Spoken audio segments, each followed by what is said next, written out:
Notre expert développement durable, hein, c'est bien, j'ai bien dit Eric, c'est ça, hein, c'est comme ça. Alors là, on va revenir sur un projet dont vous avez parlé dans votre émission Priorité Terre, je vais y arriver. Prioritaire, Et je ne sais pas, je fais un blocage, mais ça le va priori venir. de la Terre. Mais c'est ça en plus. C'est ça le développement durable.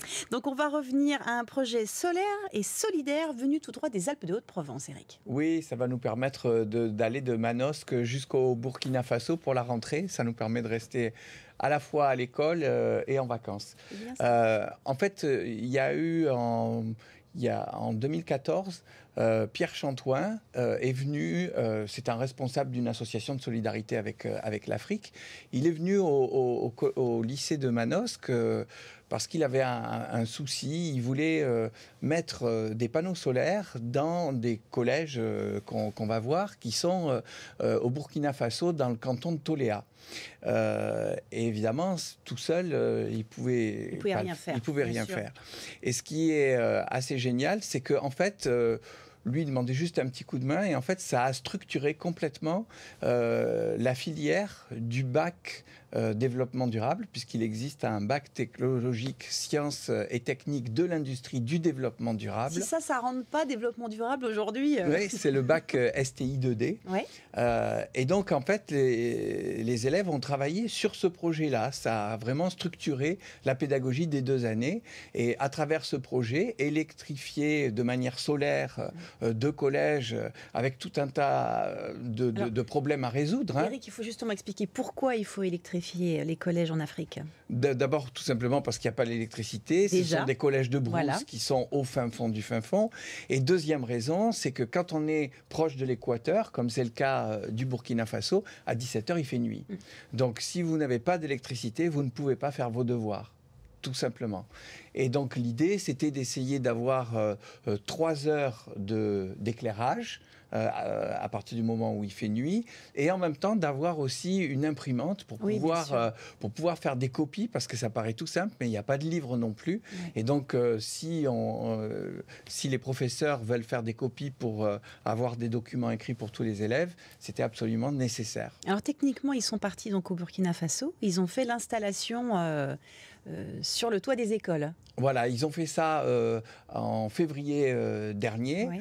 Il y a déjà eu toute une histoire de transmission, parce qu'entre les premiers et les derniers élèves, il y en a qui sont partis.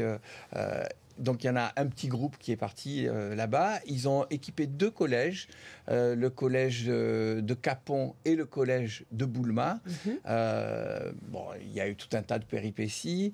Ils ont un petit peu dépassé l'enveloppe, parce que équiper 2 collèges, c'est en ordre d'idée, c'est à peu près 20 000 €. La caisse des écoles leur a fait un prêt de 2 000 € qu'ils vont devoir rembourser.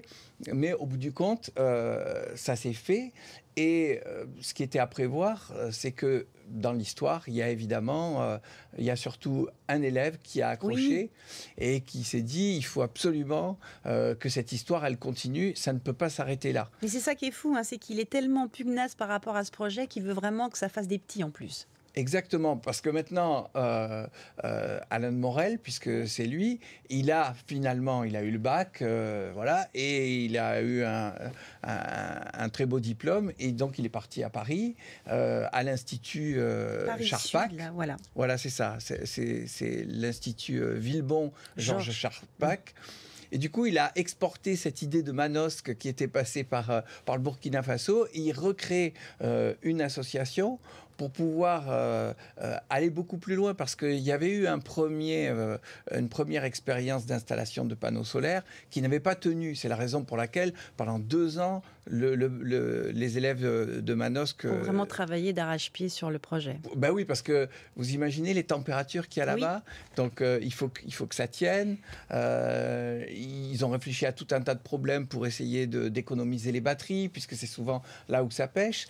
Et donc maintenant, ils ont envie de retourner retourner, expertiser pourquoi la première installation n'a tenu que 2 ans.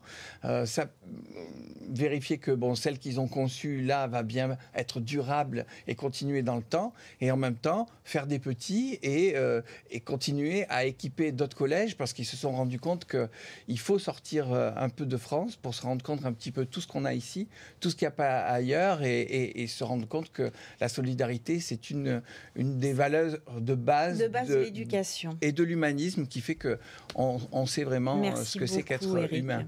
Alors, on a une adresse mail si vous voulez participer au projet qui s'appelle helloasso.com. Voilà, vous pouvez participer, contribuer au développement du projet d'Alan. Aider à la fois à rembourser la dette. Et aussi les aider à rembourser la dette. Mais c'est vraiment... Et puis financer les nouveaux projets. Voilà, donc très beau projet. Oui, parce que c'est une toute petite association, oui, c'est en direct, vous aurez le contact directement avec les gens qui sont là-bas et vous êtes sûr que c'est pas de l'argent qui va se perdre en frais de gestion. Voilà, Éric de Horter, vous pouvez compter sur lui, il vérifie tout à la moindre virgule près.